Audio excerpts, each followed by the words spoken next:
Pack tonight. My parents want your house. Claire smiled as the moving truck brakes screamed outside my window. I was standing in my own hallway, 62 years old, barefoot, still holding my coffee while my daughter-in-law blocked the doorway like she owned it. My son stood behind her, silent, eyes down. They're taking the master bedroom, she added, already checking her phone like I was an inconvenience. The house I paid off, the house they moved into temporarily. And now they had boxes labeled, my room. The front door opened without my permission. Her parents walked in laughing, followed by two movers carrying tape and clipboards. Then, Claire lifted a folder. We handled everything legally. I didn't argue. I just looked past them, at the second car pulling into the driveway, and whispered, perfect timing. Claire's smile faltered for half a second, just enough for me to see it. What did you just say? She asked, lowering the folder slightly. I took a slow sip of my coffee, letting the silence stretch in a way that made her uncomfortable. Daniel finally looked up, his eyes flicking between me and the window like he suddenly realized he'd missed something important. Outside, the second car door opened, calm, unhurried. Claire recovered quickly, snapping her attention back to me. It doesn't matter. The paperwork is done. We're not doing this back and forth, Margaret. You need to start packing. Her father was already pointing toward the hallway. That room! Clear it first, he told the movers, like I wasn't even there. One of them stepped forward, hesitating when he saw me still standing there. I didn't move. Go ahead, Claire said sharply. She's just stalling. The mover reached for the first box near my bedroom door. And that's when the front gate clicked open. Footsteps. Steady. Direct. Not rushed. Not uncertain. Someone who already knew exactly why they were here. Claire turned toward the sound, her confidence slipping just enough to notice. The footsteps stopped at the doorway, and a voice, calm and official, said, Margaret Ellis? Before we go anywhere further, comment where in the world you are watching from, and make sure to subscribe because tomorrow's story is one you don't want to miss. The room shifted the second that voice said my name. I didn't answer right away. I let it sit there heavy, deliberate, while every person in that hallway turned toward the front door. I'm here, I said calmly, setting my coffee down on the side table, like none of this was urgent. A man stepped inside, dressed in a dark suit, carrying a slim leather folder. Not rushed, not confused, just certain. Behind him, another man lingered near the doorway, scanning the room with quiet attention. Claire's tone sharpened instantly. Who are you? He didn't look at her. His eyes stayed on me. Mrs. Ellis, we spoke on the phone. Daniel frowned. Mom, what is this? I ignored the question. You're right on time, I said, stepping aside just enough to give the man a clear view of the chaos inside my home boxes. Strangers, Claire's parents already halfway down my hallway.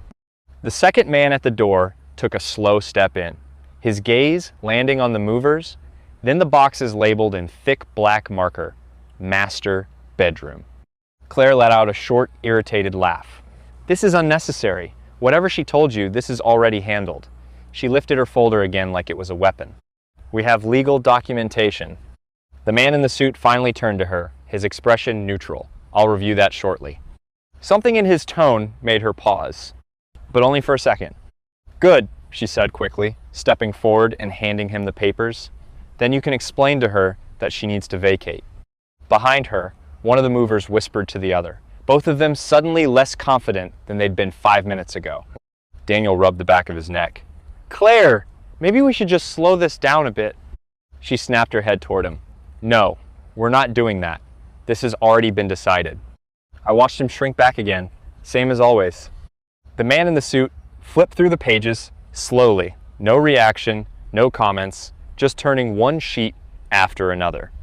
The silence stretched longer than Claire expected. Her father stepped forward, impatient. Is there a problem? The second man, still near the door, finally spoke. We'll determine that. That was the first time Claire's confidence cracked. Just slightly, but I saw it. The man in the suit closed the folder halfway, then looked up, nodded at Claire, at me, and said, Mrs. Ellis, before I continue, has anyone here already begun removing your personal property? The mover closest to my bedroom froze, with his hand still on the box. No one answered. And Claire's grip on her legal paperwork tightened just a little too much. Answer him, I said quietly. No one moved. The mover slowly pulled his hand back from the box like it might burn him. Claire exhaled sharply, stepping in front of him. This is ridiculous. Of course things are being moved. This is a transition. A transition requires lawful authority, the man in the suit replied, calm but firmer now. He turned another page, then another, slower this time. And so far, I'm not seeing that. Claire's laugh came out thinner. You're looking at the wrong section. I don't think I am. The room tightened. Even the sound of the truck outside seemed to fade. I stepped forward, just enough to stand beside him. You might want to check the filing stamp, I said. He did. And that's when it happened. The smallest shift in his expression. Not dramatic, just precise, like a puzzle piece clicking into place. This stamp, he said, tapping the corner of the page, doesn't match any official registry format used in this county. Claire blinked. What does that even mean? It means, he said evenly, this document was never processed through a legitimate office. Silence. Daniel looked at her. Claire? She didn't look back at him. He's mistaken. The second man near the door took a step closer now, his presence suddenly heavier. We can verify that very quickly. Claire's father moved forward, voice rising. Now wait a minute. This is our property. We were told everything was finalized. Told by who? The second man asked. No answer. I folded my hands in front of me. Steady. That's what I'd like to know too. Claire turned on me, eyes sharp. You've been planning something. I met her gaze. I noticed something. Her confidence flickered again, longer this time. Daniel's voice came out quieter, strained. What did you notice, Mom? I held his eyes. People asking questions about this house, who had no right to. The man in the suit closed the folder completely now. This isn't a transfer, he said. He looked directly at Claire. It's an attempted claim, without legal standing. Outside, a car door shut. The second man glanced toward the window, then back inside. They're here, he said. And for the first time since this started, Claire looked unsure. The air changed before the door even opened. No one spoke. Not Claire, not her parents, not even the movers. Every eye shifted toward the entrance like something inevitable had finally arrived. The door swung open. Two more people stepped inside, one carrying a hard case, the other holding a tablet already lit with documents. No hesitation, no confusion. They walked in like they had done this before. Claire's voice came out sharp, defensive. Okay, this is getting out of hand. Who are all these people? The second man by the door answered her this time. Property Investigation Unit. That word investigation landed hard. Daniel looked at me, then back at them. Mom, what did you do? I made a call. I said simply. The man with the tablet stepped forward, eyes moving across the room, boxes, labels, Claire's parents, the folder still clutched too tightly in her hands. Claire Bennett? He asked. She hesitated, just for a second. Yes. And you, he nodded toward her father, you've been involved in prior property disputes, correct? Her father's face tightened. We're not answering questions without a lawyer. That's fine, the man replied calmly. We already have records. That's when the shift happened. Claire turned on Daniel, her voice low and urgent. Why didn't you tell me she was doing this?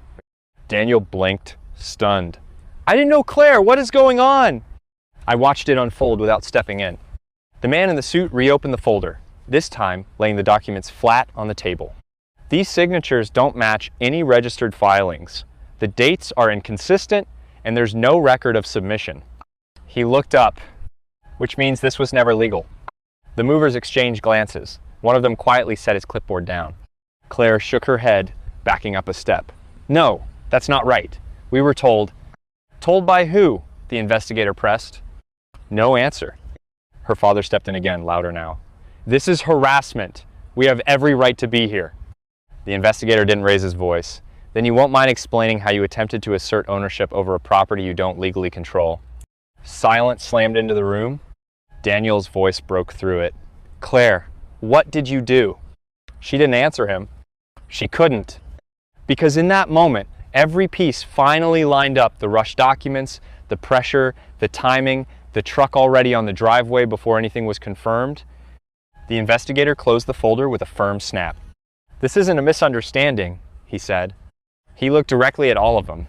It's an attempted seizure of property, and no one in that house could pretend otherwise anymore. No one moved after that. The words just hung there, attempted seizure, like something heavy pressing down on the room. Claire's face lost all color. That's not what this is, she said, but even she didn't sound convinced anymore. The man with the tablet stepped forward.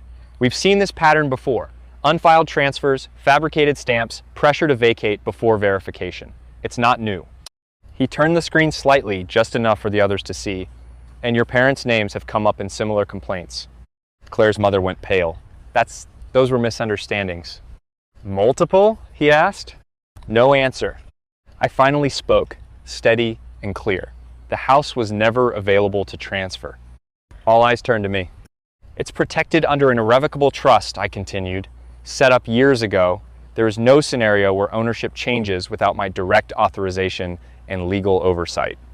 The man in the suit nodded once, which never happened. Daniel stared at me like he was seeing me for the first time. You knew? I suspected, I said, when strangers started asking about my title, when documents started appearing that I never signed. His voice cracked. Why didn't you tell me? I held his gaze. Would you have listened? That answer hit him harder than anything else. Claire's composure broke completely. This is insane. We were trying to help my parents. By taking my home? I asked, not raising my voice. She had nothing. Behind her, one of the movers cleared his throat. We're not staying for this, he muttered to his partner. Within seconds, they were backing out, leaving boxes exactly where they were. The investigator turned back to Claire's parents. You'll be contacted formally. I suggest you prepare. They didn't argue anymore. They couldn't. Claire looked at Daniel, desperate now. Say something. But he didn't step toward her. He stepped back. I let the silence stretch one last time before I spoke again. You both need to pack, I said, calm but final. Tonight. Daniel swallowed hard. Mom, please. No, I said. You didn't just stay quiet. You stood there while they tried to erase me from my own home. That was the end of it. No shouting, no scene. Just truth. 3 days later, the house was quiet again. No boxes, no strangers, no voices trying to claim space that wasn't theirs. I stood in my bedroom, the same one they tried to take, and placed the last sealed box back on the shelf, the one I told them not to open. Everything was exactly where it belonged. Almost. The silence felt different now. Heavier, but honest. Daniel had called, more than once. I didn't answer. Some things don't go back to how they were, not after something like that. As for Claire and her parents, the investigation didn't stop at my front door. And this time, they weren't the ones in control. I turned off the light, stepping out into the hallway I built my life in. They thought I wouldn't fight back, I said quietly to myself. I closed the door behind me. They forgot who they were dealing with.